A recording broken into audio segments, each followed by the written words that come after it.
Greetings and welcome to another episode of Catholicism and Coffee. I'm Stephen Gasinski. I'm Beth Gasinski.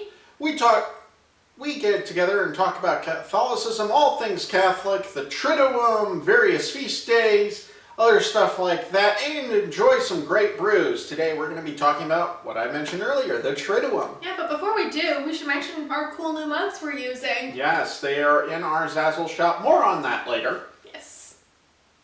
So, what is the Triduum? Well, the Triduum is 3 specific days of the year. Hence tri. Or tri. Holy Thursday, Good Friday, Holy Saturday, or otherwise known as the Easter Vigil.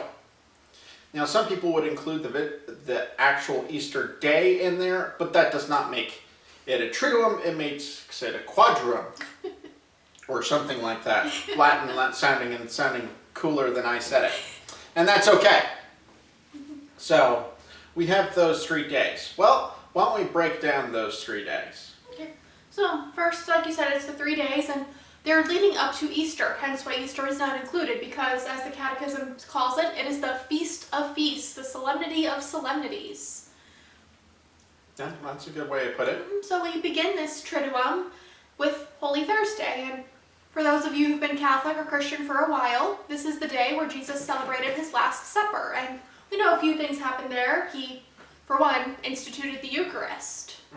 The bread and the wine, this is my body, this is my blood. Also, another thing happened that evening. It showed us the model of servant leadership when he decided when he took it upon himself to wash the disciples' feet before the meal. Yes. And there was a big, and of course Peter made a big to-do. Oh yeah. He did. But read John's Gospel in that section for more details. I think it's in Matthew's as well. So we have those 2 major events. Yeah, and we still celebrate Holy Thursday, and Holy Thursday Mass, if you have never been, it is a wonderful, wonderful experience. Because when you think about it, we celebrate Holy Thursday at every single Mass, and there's just an enhanced meaning when you go to Mass on Holy Thursday and you're celebrating the Last Supper. It's like, wow, this is the anniversary, essentially, of when this actually happened. Yeah, it is the anniversary of the institution of the Eucharist. Now, Yes. Another thing, it's actually one of my favorite days of the year, of the church year, because it's unique. One, we have the foot washing, whereas in most parishes they just do 1 foot. You ever had your foot washed? We did hands in my hometown. Okay. Yeah. I have. It's a very humbling experience watching the priest wash your feet. And it's always the priest who do it, deacons don't do it. They're usually there on standby to assist as needed. It's a pretty neat experience to observe as well as to participate in. And another unique thing about Holy Thursday Mass is you don't have an exit song. You go out in silence. And another thing is the altar is stripped of all the cloths, because Holy Thursday is also a transition period into Good Friday. And as we know, Jesus went to the Garden of Gethsemane right after the meal and prayed with his apostles, and then from there he was arrested. Yeah. So it's very solemn at the end. It's very quiet. You're supposed to go out in silence. So I highly recommend that you do, not just because you're supposed to, but it helps enhance your experience of the Mass. So it's a very unique Mass, and I particularly enjoy it. And no, it's not just because I don't like when musicians play the ending song way too long. Don't worry, you don't do that, honey. But a fair number of other ones do. And I'll write a book on that, probably. Okay. About my woes and lamentations about Mass. Yeah. Not about Mass itself, just other stuff. Anyway, so I think does that cover Holy Thursday pretty well? It's a very great day, and it's like, yeah, there's a bit of a celebration because it was Passover, which was a big deal for the Jewish people. Still is. Yeah, still is. But also there's this solemnness to it because this is the night Jesus got arrested. He was doing all of this, but also in his mind he knew, this is my Last Supper. It wasn't just a oh, we had a great meal and now I just happened to be getting arrested and being crucified. It's like, no, he knew. And Jewish was the first person to leave Mass early. Memes abound. Yeah. So then we go into Good Friday. Mm-hmm. The one day of the year that there is no Mass anywhere in the world. No. It's always a service. There's stations and stuff like that, but it's always, there's no Mass. So the consecration of the Eucharist does not happen. Nope.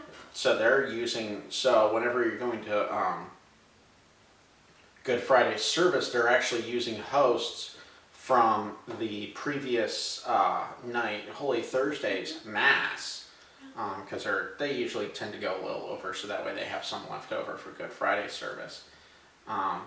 So there's that. That's pretty unique.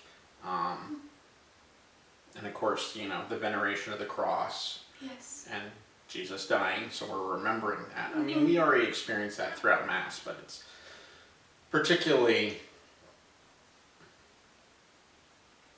present in Good Friday service. And of course, we have the Passion reading. I think it's John. I think it is John, because Palm Sunday, the 3 cycles alternate between Matthew, Mark, and Luke.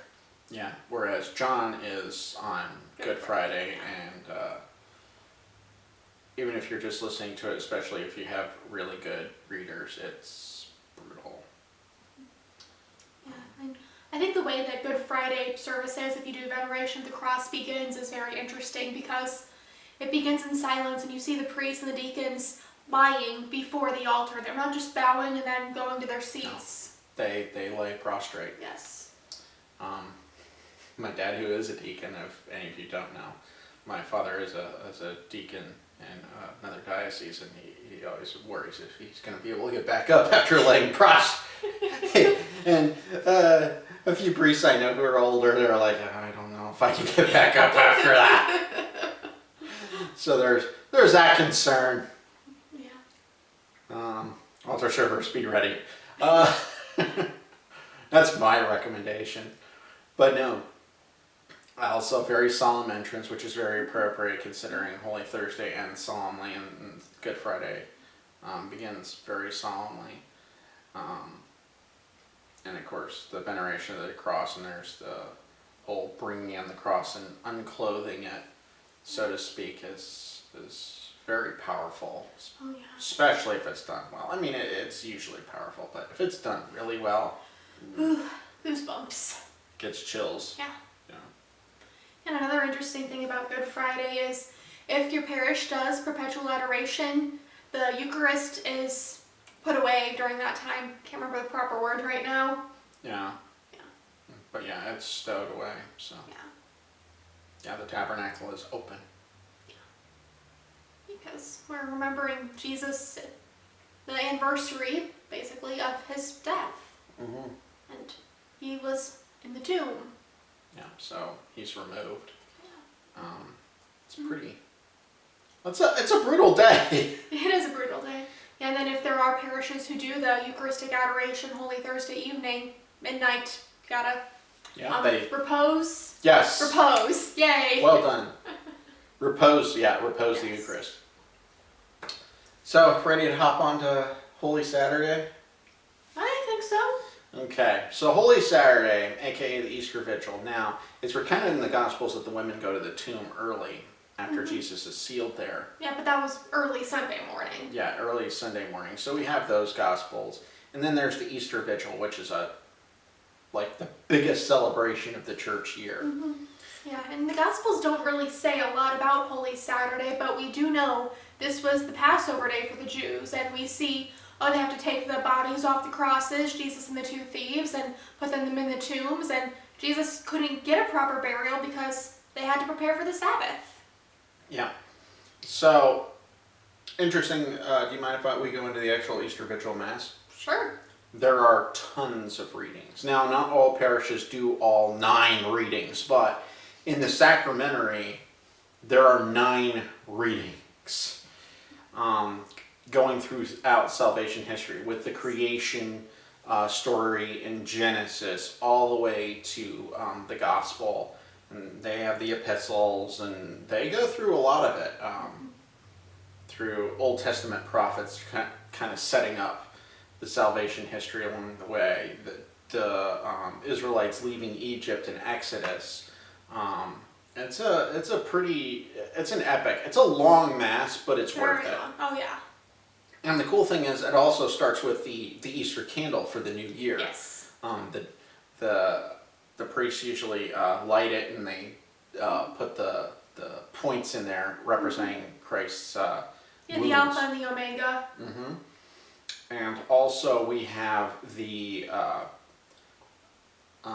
you go in darkness. Yes. Because it's supposed to be after dark. That's why it's around 8 usually. Yeah. And all the people going in have candles, and they light off of the Easter candle and pass that light around because we're supposed to be the light of the world. And also during the Mass, often, there are people coming into the church. Now, some of them go through all 3 sacraments of initiation. Some churches don't always have people just do, the other 2, like confirmation and Eucharist. Some do. My old parish, we didn't. We usually would have those people do confirmation and Eucharist on Easter Sunday itself versus if they haven't been baptized, so in a Christian faith. Yeah, I think I've mostly seen people receiving all 3. I think one year our current church split it up because they just had so many people. It's like, it would have been a very, very, very long Mass if everyone had to receive all the sacraments. It's a big deal. It is a big deal. It's a beautiful Mass. Oh yeah, long Mass, but very beautiful. Mm-hmm. And where I come from, we had a fire inside the church on Holy Saturday. Yeah, we were outside. Yeah, well, it was the Midwest. It might have been too cold. It might have been. Yes. So, and then we leave, it's a more joyful Mass. Oh yeah, lots of bells, you're singing the Alleluia again. For the first time in 40 days, 40 plus days. Yeah. Yes. And this is when we really are remembering the resurrection of Christ, begins with this Mass. Mm-hmm. So I guess Lent technically ends with the Easter Vigil. Technically it does. Okay, so then after you go to Easter Vigil Mass, go and feast on whatever you fasted from. Mm-hmm. Or if you're tired and want to go to bed, you can feast on Sunday instead. That's what I do. That's what you do? Okay. Yeah. Well, anything else you want to add about the Triduum? Well, it's kind of a transitory time between Lent and Easter, but it still is technically part of Lent, if you count the number of days from Ash Wednesday and exclude Sundays, because they're not part of it, technically. Mm-hmm. Well, I think that's all we've got about, that's all I got about Triduum. But it is such an important time, these 3 days, because they lead to the resurrection. They're the time of Jesus' passion, death, resurrection, which is the very core of what we believe. It's in our creeds: suffered under Pontius Pilate, was crucified, died, and was buried. Mm-hmm. So these are such important days. We remember them all throughout the year, but I strongly encourage you to take the time to remember them in an extra special way when Triduum rolls around. Definitely. I recommend that. I'll be going to Triduum services. Yeah, we usually do. Yeah, we usually do. So, if you're still looking for gifts for yourself, special someone who's actually going to get their sacraments at the Easter Vigil, Ooh. definitely check out our Zazzle shop. We have great mugs, as you can see. Yeah, so what does yours say? Mine is a quote from St. John Paul II.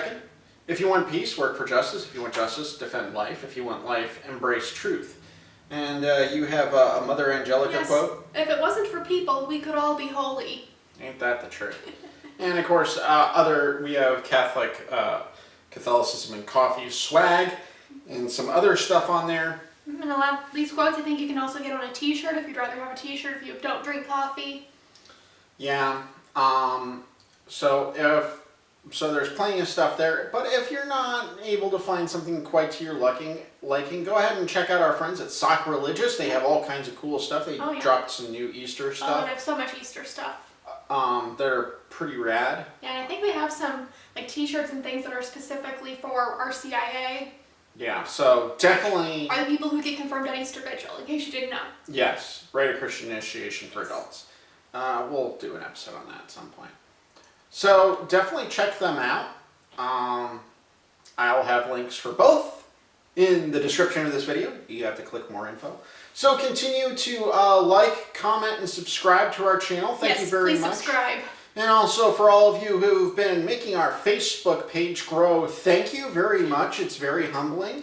We're going to probably hit 2K before too long. If we're not already there. If not, we're already there by the time you see this episode. In the meantime, be bold, be brave, be courageous, drink coffee, unless you're giving that up for Lent. In the meantime, God bless.